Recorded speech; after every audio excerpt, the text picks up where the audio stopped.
Hey everyone, and welcome to another show. Now, as you have seen, the middle of the season, for the first time in many years, has actually gone wild. We've got a ton of events, lots of tours coming on board, and it is super duper busy. But remember, this is going to be all about the Farm Jam show. So this is their round 3 of their incredible Harescramble Championship Racing Series. The first one was a gnarly, hard, tough one out in Isiala. The second one was the mud bath. It wasn't meant to be, but it ended up being the mud bath out at Pienaar Dam. And now this is going to be round 3. This is going to be just off the highway, right on the border of Mpumalanga and Gauteng. This is all about Sergeant Pepper's out at Balfour. And this is Farm Jam, round number 3. It was a belter of a day. All this Farm Jam Harescramble racing action is proudly brought to you by Vans Racing and Subaru Nelspruit. After a wait of just over 1 month, way back when we went to round number 2 out at Pienaar Dam, which was known as the wet one, we arrive at the fresh one. It's fresh, it's the middle of winter, and it's starting to get a little bit chilly. But as the temperatures go down, the racing action starts to heat up, right smack bang in the middle of the year. Round number 3 takes us to a brand new venue of Sergeant Pepper's. An incredible venue, the like of which has never been seen before on the Farm Jam Harescramble tour, and everyone was pumped to get out there and see what this new piece of dirt had to hold. Round number 3 also takes us to the magical halfway marker of the 2022 Farm Jam Racing Series. Record entries once again delivered the goods, making sure there was going to be rock and roll racing across all the categories. Once again, the morning session was going to be the juniors, the ladies, the Pro 85s, with the main senior motorcycle event happening a little bit later on in the afternoon.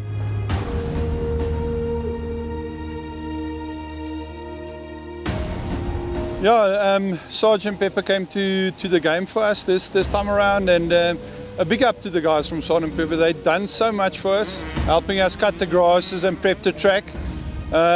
What we've got here today is like over 300 entries, and for the guys that entered, big up to them. It's so lucky to have the support from them. With something like 4 weeks of prep work on this track, the Van der Vestes and boys were confident that they'd given everything that they could to make sure everyone had the best day on the bars. On the big hole shots, the Pro 85s was going to be all about the war that is Big Meg Kavina, Mitch Fallon, Stian van der Heever, Ron Kruger and Rekord Webster. Once again, they'd be going out there smashing bars to see what they could do at this all-important halfway marker of the championship chase. Dust would be a factor later on in the day. For the ladies, all about, once again, the queen of the Farm Jams, going to be looking out for Catherine Mostert. She didn't get the whole shot once again. It was Vonda Mo who saw clear air, leaving everyone else to make the passes in the early laps, but everyone was in close attendance. Abby Bonsack, Zaria Puri and Roxy Nell would be doing the chase down. For the 85 juniors, Matty Mayer surprised everyone, jumping off the 65, and his first time out on an 85 Husky. He pulled the big hole shot. Would he survive the rest of the day? Only time would tell. But he surprised a lot of riders with his pace out the gate.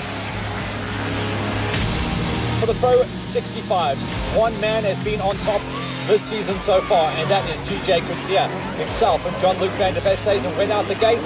But Mackenzie Bam, who has been firing hard the whole way through the early part of this season, was going to be pushing them on. She slotted nicely just behind Skippers into an early number 4.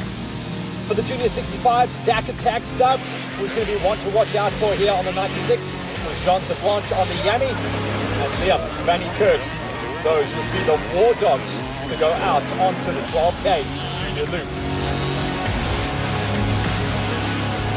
And on the 50cc gate, it is all about the show that is Declan Richards.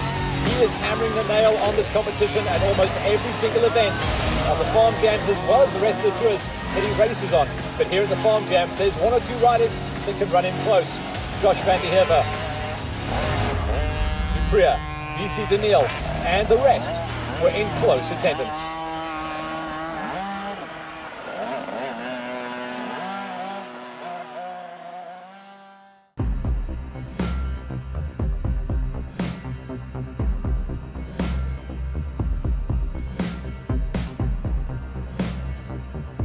As all the riders went out on the track, we went back to Leon to talk about what lay ahead. The junior track this morning will be a 12k loop for them. They'll start off with lacquer flatland, twisty turnies. They'll go into a rocky section. They've got everything today, so I think they're going to have a jaw out there. The ladies will split away from the juniors and they'll do the big loop. As soon as the split happens, that's when the fun starts for them. That's the technical side of the loop. They got the forest sections, they've got rocky mountain uphills and downhills. So I think they're going to enjoy the day. Huh? So that was the morning session underway. All the riders went out, the junior categories, the ladies, the Pro 85s, everyone figuring out how the track was running on lap number 1. It would cut up, it would rut up, and it would form nice lines as the rest of the day went on.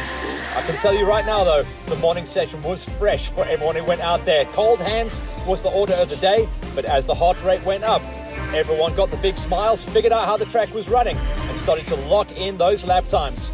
It was going to be a nail biter for the rest of the day, but the track was holding up absolutely mint as all the cream started to rise to the top in each of the categories. Here's the breakdown of all the riders in all the classes for the morning session that made the cheese.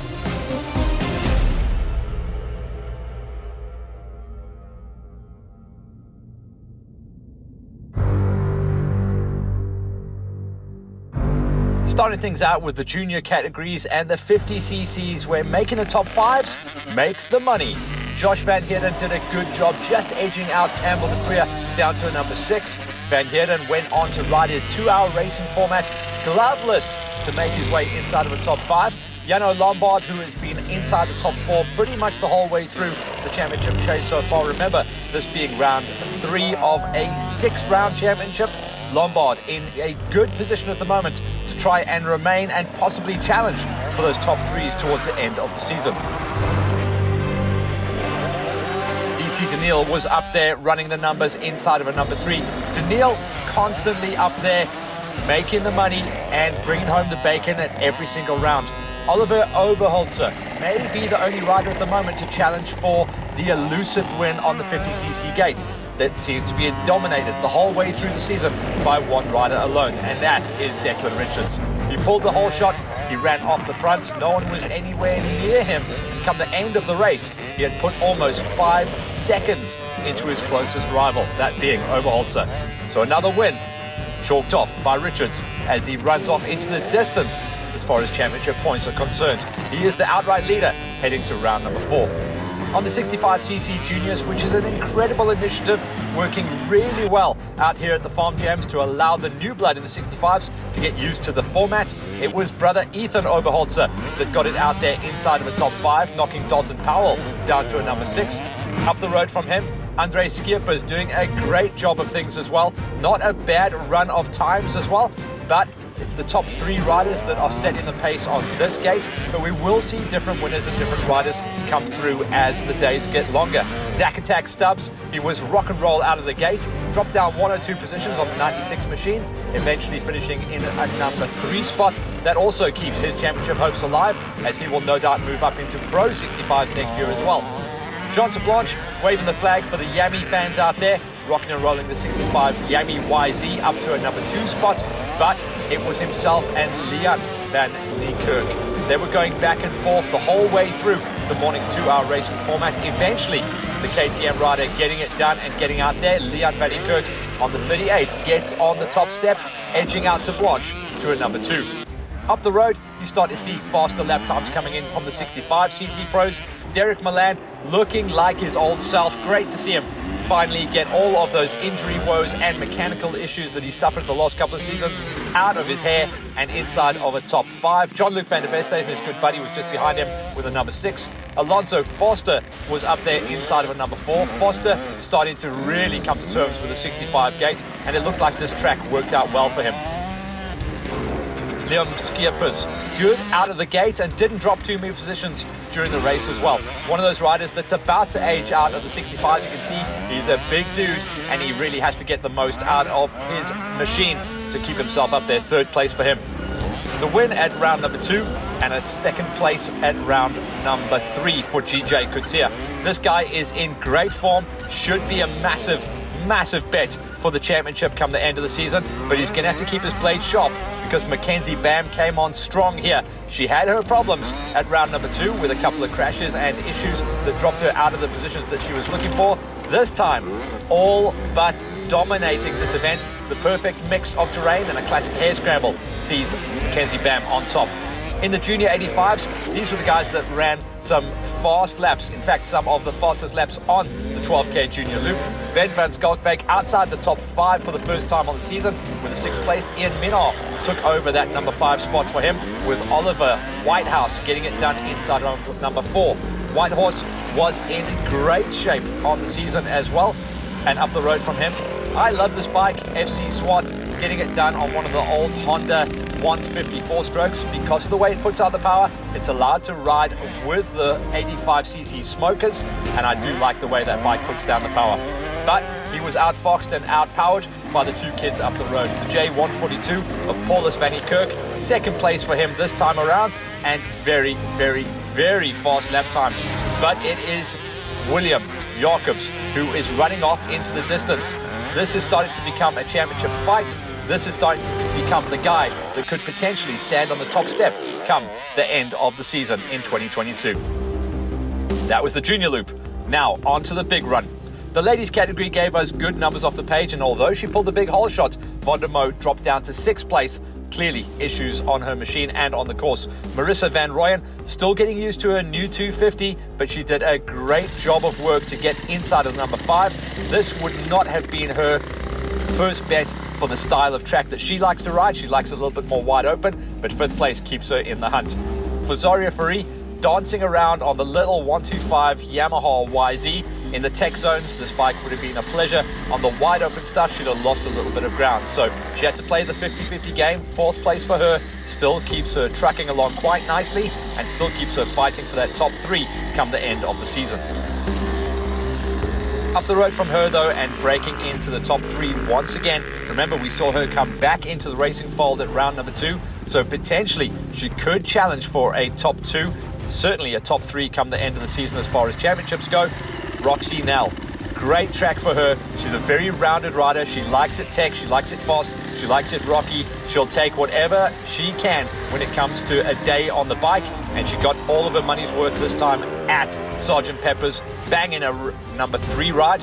Abby Bonsack looks like she is going to be the closest rival to our championship points leader come the end of the season, starting to be very consistent with her top 2 finishes.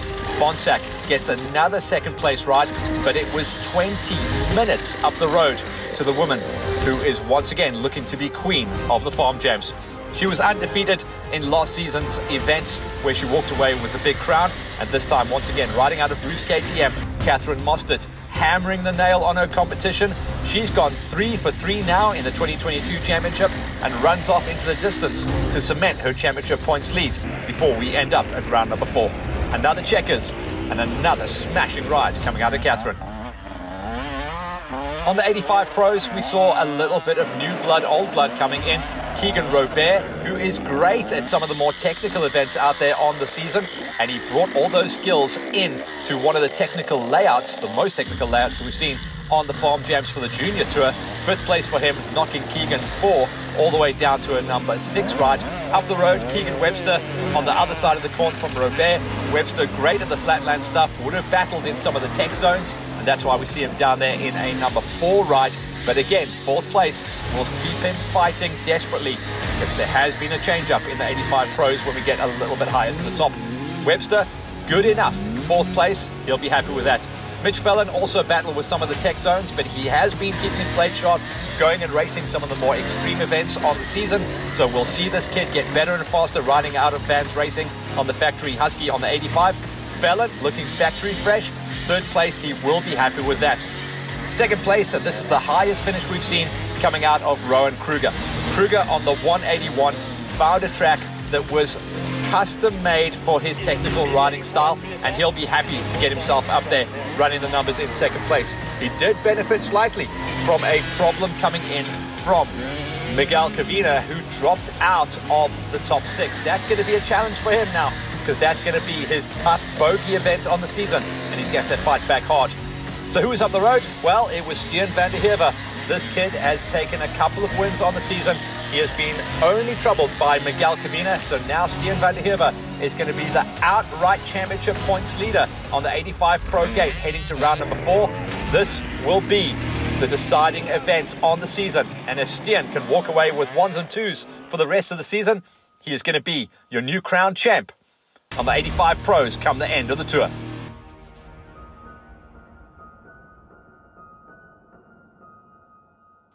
So with the morning event done and dusted, here's confirmation of the results. 85 Pros, Stian van der Heever on top ahead of Kruger and Fallon, with Webster, Robert and 4 rounding things out. No sign of Cavina.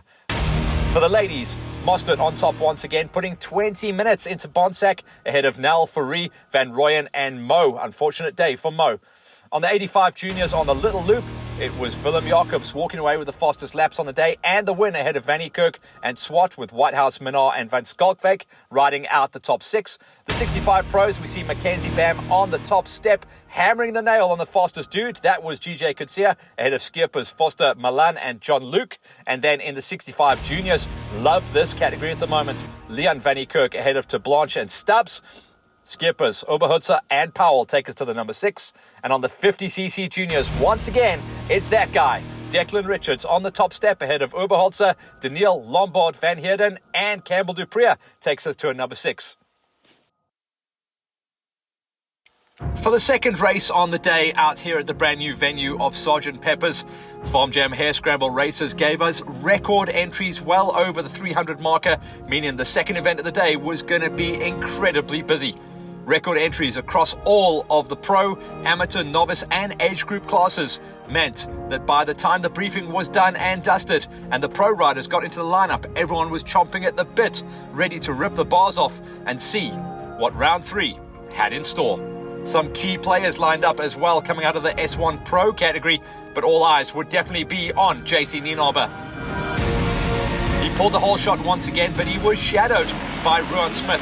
2 450 big bangers coming out of the Kawasaki and the Gas squad. We're going to see what they can do to run and hide, because it looked like this was going to be a small bike track. The 450s would have to try their best to run and hide. For the S2 Pro category, a lot of new blood coming in here. Paul Krobler, as well as Ryan Rhino Ferrix, making the lineup to see what they can do about going up against the championship leader, Devastator, Devon Smith. Peter Dalport, as always, in close attendance, trying to get those points on the tally. But Krobler led out into the terrain. For the S3 Pro category, Ryan Palzer, who is looking very good for the championship this season, he was also joined by Grant Ferrix, John Puerta and Stormy Fulyoun as they chased each other's tail to go up into the mountains. On paper, this looked like the 250s were going to be the fastest on this kind of terrain.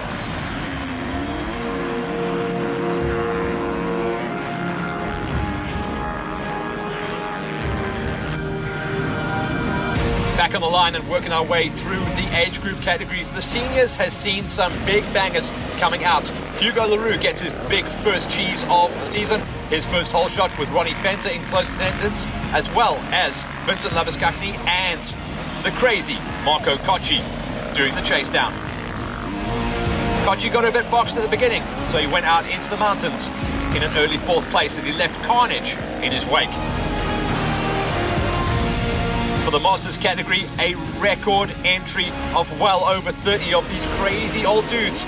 The Cavina Bros, Rudy and Romano, went out with Sean Kirk, Tony Grief, Modern Pool, and watch out, because the Viking was out as well. His first time coming to this incredible venue and series to see what Kurbishonk, the Viking, could get done.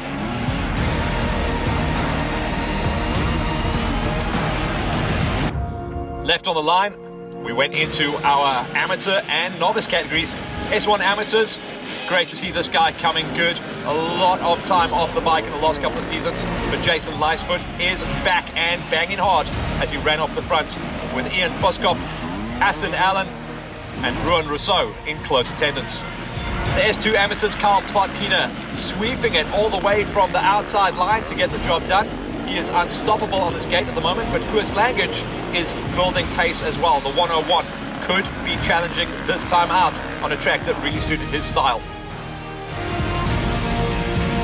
The S3 amateurs, slightly smaller numbers on this gate, but no doubt this was going to be close racing. Raymond Language has put his hat in the ring to see if he can be the best of the rest, with Hunru, Van der Sant, Vincent Labuskakny, and Francois Smallberger Jr., the quarter pounder, looking for another top 5. Last of the gates was going to be the stacked field of S1 novices, which once again gave us well over 30 riders on the queue. Big Ben Nell was going to be there, Nordis Dixon, and the championship points leader, Greg Parkin, would no doubt be trying to see if he could go 3 for 3 on the season. He slotted nicely early on into a number 3 spot, letting the rest of the guys open up the track. Starla de Bruin was right there in the mix for the S2 novice category, with Lawrence Shankwan, Dirk Odendahl, and Bronson Engelbrecht would be the early pace setters.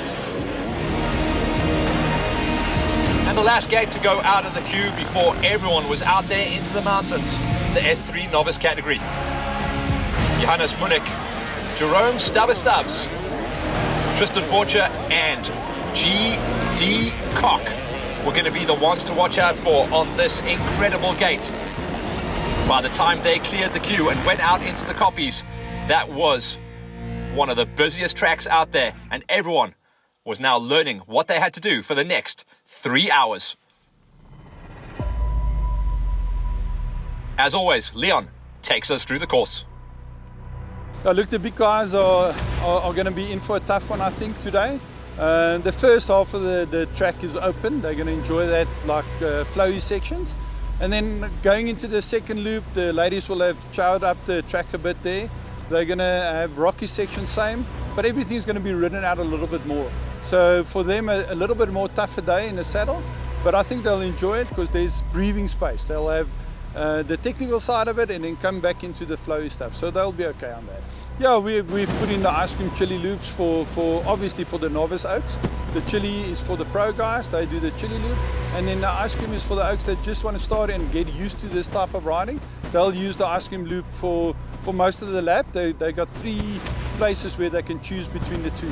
So for them it will be an easier option.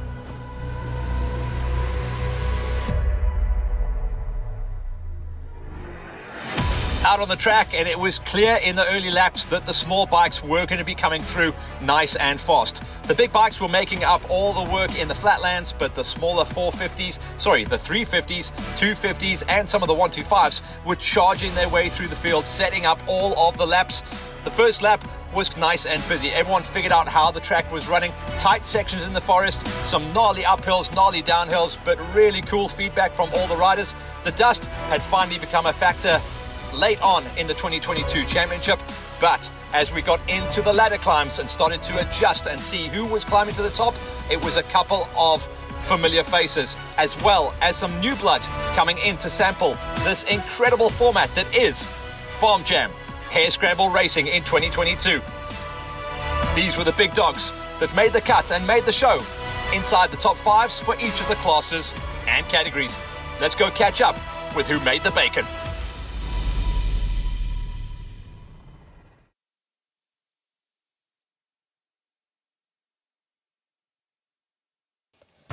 Getting out on the course then and seeing what went down on the actual event. Remember, the S3 novice were the last guys to go out the gate, so they probably went straight out into the dust. Just outside of the top 5, that was Ethan Pelter. Gert Mayberg was there, rocking and rolling, putting on the show for the cameras with a number 5 with G.D. Koch up the road from him. Koch has been bringing home solid finishes throughout the season. The colourful and ever factory-looking Tristan Borchers did a good job as well. Another 3rd place. He's going to be running well inside the top 3 for the championship for the rest of the season. Johannes Munich also good out of the gate. He was running inside the top 3. He stayed inside the top 3. In fact, in some of the tech sections he improved and got himself up there into 2nd place on the day. But little Stubby Stubbs, Jerome Stubbs, who loves this kind of mixed terrain, absolutely excelled, put something like 10 minutes into his closest competition. So Stubby ruled the roost out here.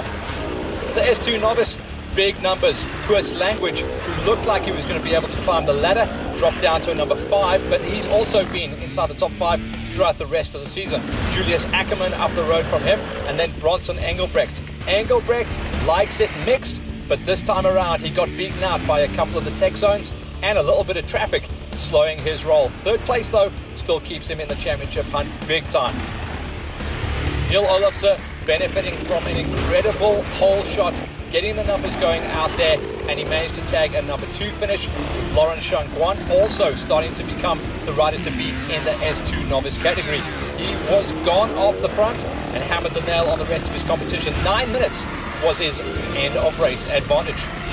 Up the road then, and the big bangers were going to battle. Everyone knew coming into this event, the big bikes were going to be a handful. Gian Hall with a number 5 ride, happy enough with that. Sean for Mark also comfortable enough with a 4th place, and definitely the guys that went out with the 300 smokers had a big advantage over the big bangers. Monis Dixon also looked like a bit of a goon out there with his t-shirts, but his results show he was no goon at all. He was close to the big numbers. 3rd place on the day and his highest finish on the season. Big Ben Nell, he's a monster truck of a rider. He's got a monster truck of a big 4-banger bike, and he managed to bring it home with a number 2 spot, trying to claim that coveted first big 4-stroke. 2nd place, he'll be super happy with that event, and he'll have known that this wasn't an event that suited his particular riding style, but he still delivered. Greg Parkin doesn't seem to have a gap in his repertoire at the moment. A win at the Ultra Technical Isiala round number 1. A win at the wet one just over a month ago at round number 2 at Pinar Dam, and now a 3-peat win at the fresh one. Unstoppable. Moving up the road then into the S3 amateurs, and good numbers on the page here as well. Raymond Language just outside the magical top 5, with Molo Kotze getting a number 5 finish, so beating him out so he doesn't make the show this time. The quarter pounder, that's Francois Smallberger, did a great job of things again. Back on his trusty KTM, back into 4th place, back on the money as far as championship points go. Devan Peterson, 3rd place. He loved this track. He is custom made for the tech zones and good enough on the flatland sections to keep himself up there in the mix. 3rd place, he'll be super happy with that one and be able to go into the short break before we go into round number 4 in good shape at the halfway marker of the championship. Angelo Dimitriatis getting it done for the massive out there, riding out of an incredible position off the gate, but Hanru van der Sant has put his name at the very top of the charts as far as this category goes. When you say S3 novice, you have to say Van der Sant. He is tough to beat at each of the tracks that we've laid out so far at the Farm Jam Harescramble series in 2022. This guy looks like he could run the pace of many of the pros, in fact, as long as he keeps his feet on the pegs. In the S2 novice category, as we start to climb the ladder, these guys ran eye-wateringly fast lap times. Hanru Mostert, unfortunately, on the smaller capacity bike, a little bit down on pace this time around, dropping outside the magical top 5 with number 6. That meant Ryan Neville and Vickers van Aert were doing it for the tuning forks, both on the Yammies, getting a 5 and 4 position going. They were chasing down onto the back wheel of the very solid and ever consistent Stoffel Berger. Berger so good out of the gate, getting himself there with a 3rd place ride, and Koos Language. Mark my words, Koos will be challenging for a win towards the end of the season. This was the closest he came to taking his win at round number 3. Incredibly enough, just 1 minute off the pace of eventual winner, and now 3 rounds on the bounce for Karl Potgieter. Smashing this category to pieces, although his advantage is definitely being brought down. Some off-season and mid-season work going into the hands of Koos Language, but Potgieter controls the role right now. 3 starts, 3 wins for the fast KTM man. Then the big bangers. These guys really went straight out into the mid-pack. Tons of roost to deal with, but they brought it home and managed to muscle their machines around. Dwayne Gerber was down there in a number 6 with Jacques Oosthuizen with a number 5 ride. That meant Graham Trembling was just a little bit further up the road, getting a number 4 ride going. Jason Lightfoot, who came banging out of the gate with a massive hole shot, only dropped 2 positions on the event to eventually end up with a number 3 finish. Aston Allen was just ahead of him, almost matching him on kit and machinery. Tough to spot out there, but we managed to make it happen. Boys at Livex doing a sterling job on the day. 2nd place on the big bangers for Allen, meaning he was chasing onto the back wheel once again of Ruan Rousseau.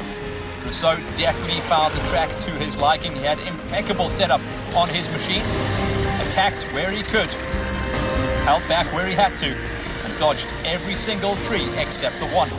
The S1 AMS going to Rousseau as he starts to become a player on this championship challenge.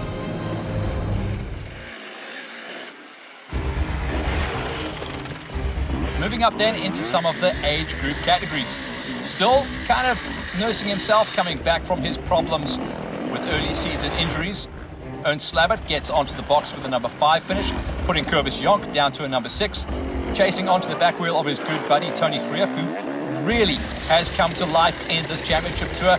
It's clear that he's putting in a little bit of midweek practice to get himself on the numbers. With the Masters, to break a top 10 nowadays is a massive brag. And Greef was running well inside the top 3 in the early stages of the event. Kirky was just up the road from him. He eventually made the pass on Greef to settle himself into 3rd place. Kirky is not having it all his own way this season. The former champ having to settle for another 3rd place as his championship rival, and the man that leads the championship challenge at the moment, Rudy Kavina, once again put the hurt on him, eventually getting a number 2 spot. So who, if it wasn't Kirky or Kavina, who on earth got the win at round number 3? The answer is in this shot. Kavina leads out ahead of Kirky, and then Peter Hall.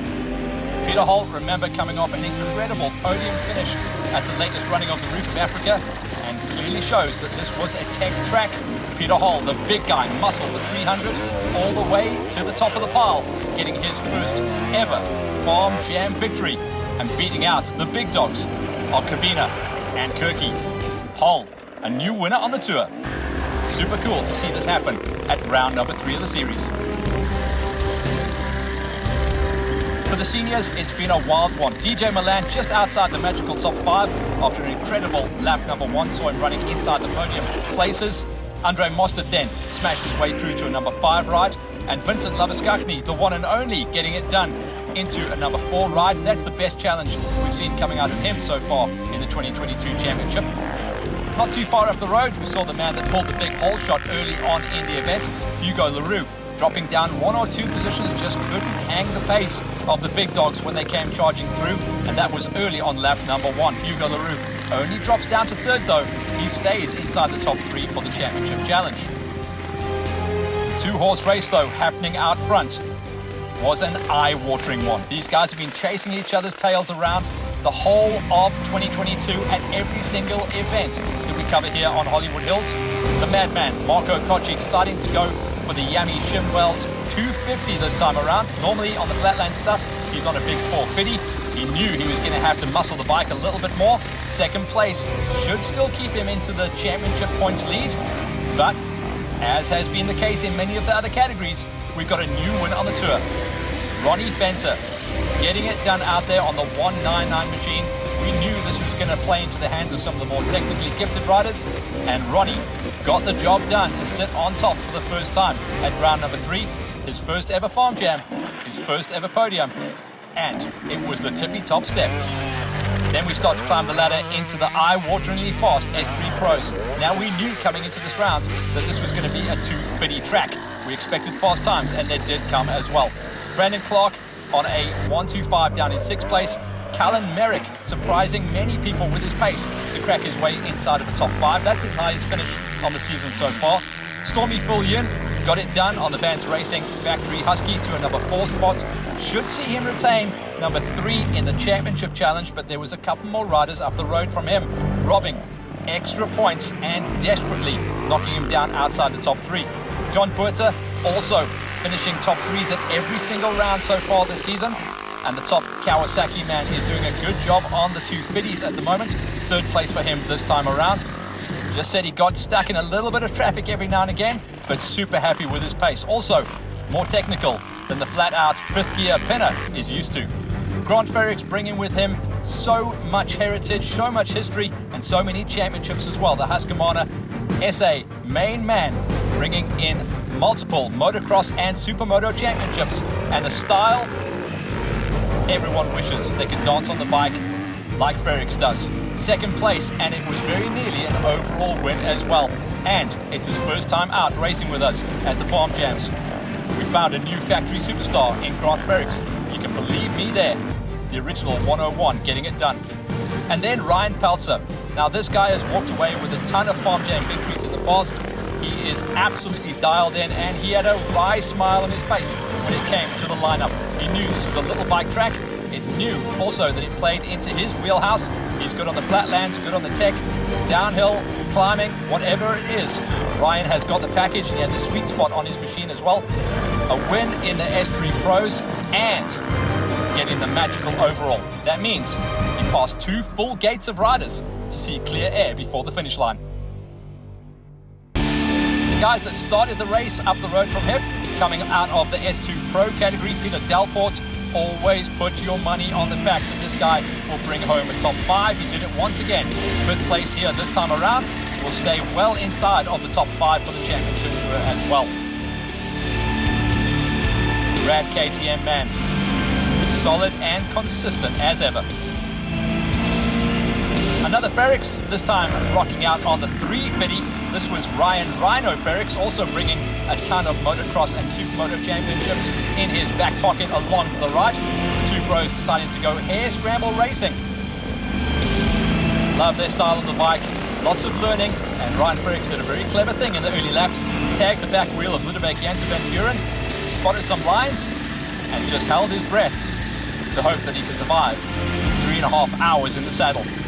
Eventually, Ludovic Janssen van Vuren did gap Ferrix though, leaving him down in number 4 spot, with Ludovic, a former senior Farm Jam champion, walking away with 3rd place, racing against a lot of the youngsters and showing them that he can still get the job done on the Rad Motos 350.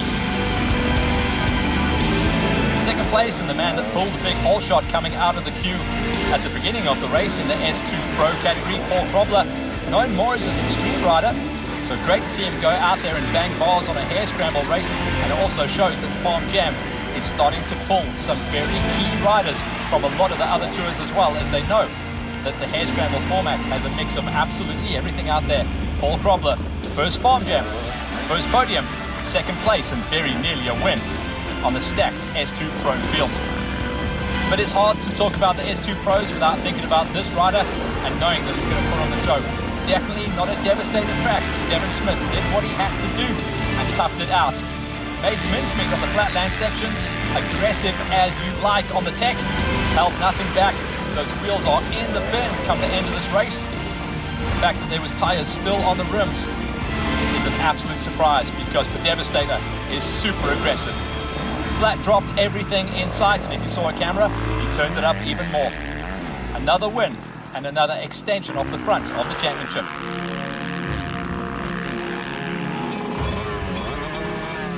And that leaves us just with the big bangers, the guys that went off the S1 Pro category, and definitely the guys on the smokers had an advantage here. The 2 fast riders, Logan Berger and Philip Desquizil, getting it into a number 6 and a 5. Philip Desquizil, one of the finds of the season, and should still be able to challenge for a top 3 in the championship. He hasn't finished outside the top 5 all season long. Aldo Lowe, also a rider that's a little bit more technically gifted, likes to stay in 1st, 2nd, and maybe 3rd gear, and the Farm Jams have taught him how to find the rest of the gearbox. 4th place will be a very solid and happy run, and a good place for the Sherco rider to be sitting as we now crest the wave that is the halfway point of the season. Ron Smith, who came out of the gate with a solid number 2 position, only dropped 1 spot to 3rd place. Somehow managed to miracle the big 450 gas around. Battled with the conditions at round number 1 and 2, but this time found a really sweet spot on his suspension settings. That's why we see the 59 in a number 3. Up the road from him, and another rider that's all of a sudden arrived out of nowhere on the tour. Farm Jam, round number 3 here at Sgt. Pepper's, was custom made for Carl Gibson. This guy has not stepped on a podium as yet as far as the Farm Jams go, and in the S1 Pro rarefied atmosphere, it is very hard to break a top 5. This guy came out swinging on the 774 straight into a number 2 spot. And then JC Nienhofer. We have not seen this guy swing a leg yet on the Farm Jams, and he miracles the Cinderella story. First time at Farm Jam, first time out on the S1 Pro gate, certainly on Farm Jam in the green colors of Pepsom Plastics on the factory Kawa, and he goes off the front and runs and hides. He did get caught by a couple of small bikes, but for him, it was the win on the Pro S1 gate, and he'll be super happy with that. At the finish, we caught up with the big bangers.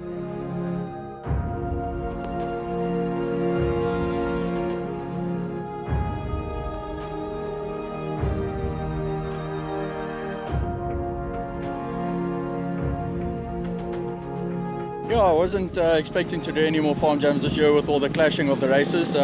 Saw a gap this one and came back. Started S3, so we start on the third row. We have a few guys to get through. I managed to get through to the front just before the last lap. The route was really lacquer, had a bit of everything in it, and yeah, really good day out. Yeah, it actually got better towards the end. Just the muddles got a little bit worse, and bottlenecks was a little bit here and there, but otherwise it was a good day. Yes, I didn't know Ryan Pelser was in front of me, honestly. But this track was amazing, a bit of everything. I got my brakes at the last two laps, so only front brake, and that's really hard. But luckily I finished in first place in my class. Yeah, it's my first farm jam, so I'm used to farm jams being flat and fast, but yeah, Leon did us a nice one and put us here in the rocks and the mud. I had fun here on the big 450. It was a bit of a handful in some of the rocky section, but yeah, the bike was so nice. I loved it. The first lap it was still a bit dodgy. The grass was, the lines, there was no lines, and I was first out. So yeah, I had to check the routes, back it down a bit so I don't make mistakes. But after the second laps it cleared up, and then you can push. And yeah, then it was a lot more enjoyable. But yeah, by the last lap it was just ruts, and you're just trying to quickly think on your feet, or as you're going to know which line is the best, so you don't get stuck. And yeah, back markers was a bit of a problem in certain sections, but yeah, you just sit and wait till you get a spot to go past. Yeah, today was awesome. My brother and I did the Traction Trail I think it was about a month or so ago there at Rhino Park, and really enjoyed it, and thought the Farm Jam would be a nice easy introduction into off-road, hair scrambling, enduro. It was tough out there today. I suffered the last lap a lot. Once we got into the back markers, we were fighting with them through all the mud sections, so it was challenging, but I thoroughly enjoyed it. It was pretty bad the second lap. We caught obviously all the slower guys, but I mean, it's quite difficult because they also get to race and enjoy themselves, but you also want to get past them, so you got to get that fine line between trying to get past them and just sticking behind them and waiting for the gap. No, it is challenging. Once you get into a dice with someone, then obviously you don't want to spend any time behind the back markers. So some sections got better, some sections definitely got worse. The rock sections got a lot easier. They cleared out, which was nice. But once you went off the main line, then it was very rocky. And the mud sections, there was like 30 lines. At the end of the day, you just pick one and hope for the best and go for it. So we're going to see you back here? We'll see. Fits into my calendar, then for sure I'd like to be back. I think so. It's very good practice. I think it teaches me or helps me with skills in the rocky sections and the tight sections on the big 450 for any other race. So I'll definitely be at the next one. Good feedback from all the riders. Let's break it down then. S1 Pros, Nienaber on top ahead of Gibson. Welcome to the podium. Ruan Smith, Lowe, Desquizile and Berger. Nice to see results coming in from all these riders. The S2 Pros, the Devastator on top once again, now joined by Paul Krobler with Ludovic Jensen van Vuren there. Rhino Ferrix just behind on number 4. S3 Pros, Pelser on top and walking away with his first overall in the season ahead of Granty Ferrix. John Buerta, Phil Yoon in a number 4 once again. For the seniors, Ronnie Fenter takes his first Farm Jam win of the season ahead of Madman Kochi and LaRue, with Labuskakny joining them with a number 4 spot. For the Masters, Peter Hall also tags his first ever Farm Jam win of the season ahead of championship points leader Kavina, Kirk, Greef, Slabbert and the Viking down there with a number 6 ride. S1 Amateurs all about Rousseau, Allen, Lightfoot and Trembling, with Oosthuizen and Gerber riding things out. Rousseau on top there though. In the S2 Amateurs, once again, it is 3 for 3 for Kyle Potgieter on top, but Koos Language is starting to close that gap. He wins out this time ahead of Berger and Van Aert. For the S3 Amateurs, Hanru van der Sant ahead of Dimitriatis Petersen. The quarter pounder, Small Berger, down there with the number 4 ahead of Kutzer and Language. S1 Novice, all about Greg Parkin, once again going 3 for 3, undefeated on the season as he runs off into the distance for the championship ahead of Big Ben Nell and Dixon. In the S2 Novice, Lawrence Shangguan also starting to appear at the top of the charts at almost every single round. Olofse, Engelbrecht, Ackerman, Language and Cilliers joined him. And then in the S3 Novice, Stubby, Jerome Stubbs, Munich, Borges, Koch, Myberg and Pelser. Fast racing here. An incredible turnout at round number 3 of the Farm Jam Harescramble Championship. After the race, we caught up with all the reactions down in the pits. Ronald, how'd you find the Farm Jam today? Very lekker. First one I've ridden in 10 years. I loved it. It was beautiful. Marking was excellent. Track was Enduro crossbreed, GXCC crossbreed 10 years ago. It was beautiful. Loved it. And when it came to the ice cream chili splits, what did you take?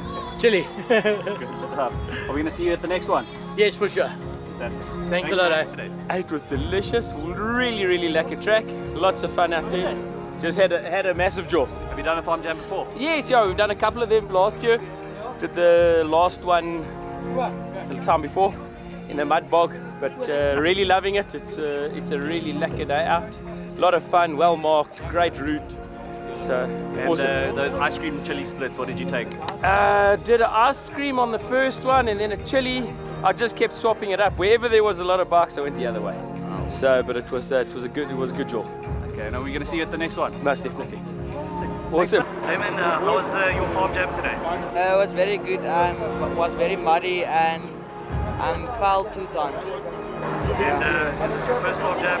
No, I did all of them this year. Oh, fantastic. And we're going to see you at the next one. Yes. Awesome. Thanks, Lemon. Magnus, how'd you find the Farm Jam today? It was lekker.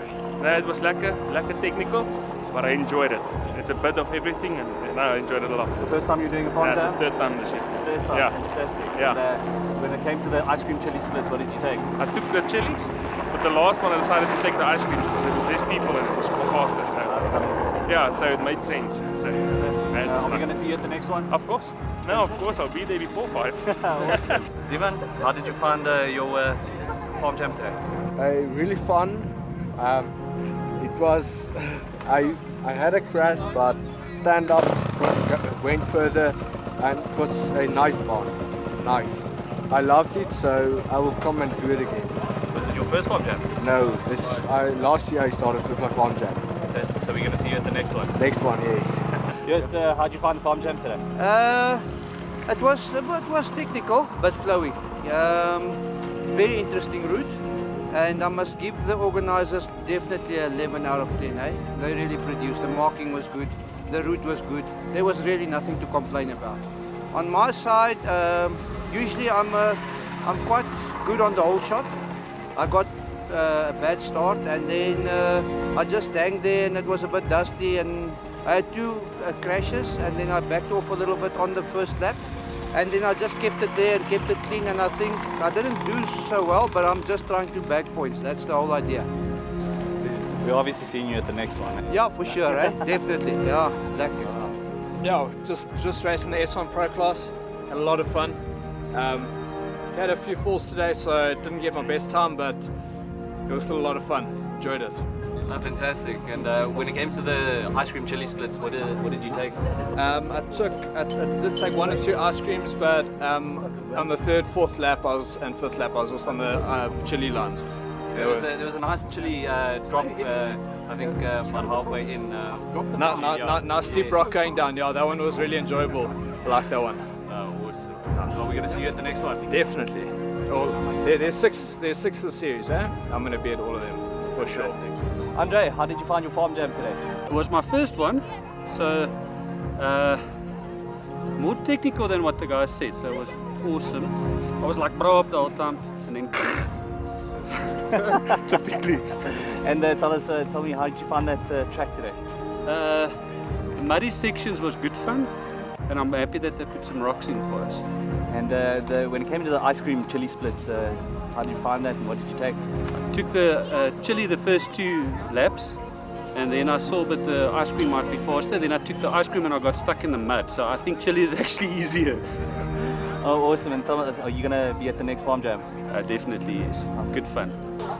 Exceptional. Awesome. It's a lot of mud, but awesome. And is it your first time? Yeah, that's actually my first time here. Yes. As you can see, there's a lot of new oaks that came to Sergeant Pepper to try out the Farm Jam, and I must say it's an awesome track, awesome people, and we had a lot of fun. Oh, good. Yeah. It was my first time racing, but it was awesome. It was a lot of fun. And out on track, you guys obviously encountered the ice cream chili splits. What did you guys do with those? on the track you don't think, you just do. So I'm not pretty sure which one was the chili or ice cream, but I must say a lot of these tracks felt like a chili. So yeah. Awesome. So are we going to see you guys at the next one? Yes, for sure. We'll be there. Always cool to catch up with the reactions of everyone down in the pits, from the pros all the way down to the novice and amateurs. We can't wait to see you guys out at round number 4 for the Farm Jams. Hold your breath, because they haven't quite told us where we're headed yet. But based on rounds 1, 2 and 3, round 4 and the doubleheader 5 and 6 will be bangers. Keep an eye on the press as we tell you what's coming up for the rest of the championship. Thanks once again to Sergeant Peppers for hosting round 3 of the Farm Jam Harescrambles in 2022.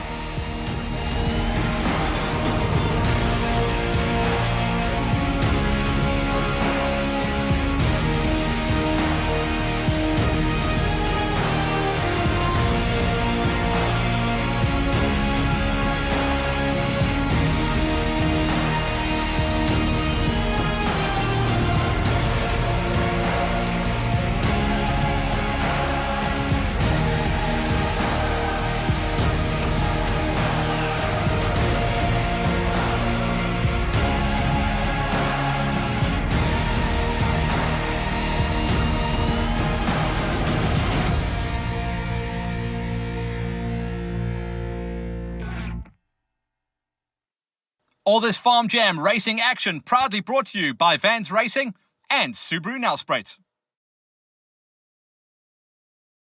So coming back from the Farm Jams, remember to watch out for the press, because Hollywood, as well as the Farm Jam Racing page, is going to be announcing where their final 2 events are going to be. And remember, the next one is going to be a standalone, and the final round is going to be a double points round. So if you are in the championship hunt, make sure you keep an eye on the press for that. But we're going to stretch those out towards the end of the season. The rest of the racing month of June is absolutely wild, as you've been seeing in the previous shows. The second round of the South African Extreme Enduro Championship is on the 25th, out with Titans, out at Hare Sport. So tons going on there. Then 2 weeks after that, we got the green light. Chris from VW Mastercars Hatfield is going to be helping us out with the GXCC guys as they run a round of, I think it's the third round, under correction, third or fourth round of the national cross countries for the South African Championship. That's going to be at Carltonville. So tons and tons and tons of racing still to come. We're going to keep you guys informed, keep you guys entertained, and keep Hollywood pumping. Keep subscribing, guys. We have got a banger of a year still to come. Catch you later. A news flash on this week's show. As we wrapped up the full edit, Jono from 424 let us know that unfortunately, due to lack of support, the 424 Clash of the Teams is not going to be going ahead. He will move it to later on in the year, and he will let us know when that is going to be. But for now, what was going to be on the 25th, unfortunately, is not going to go down. Just not enough support in the middle of the season. But hopefully we can get that thing rolling a little bit later on.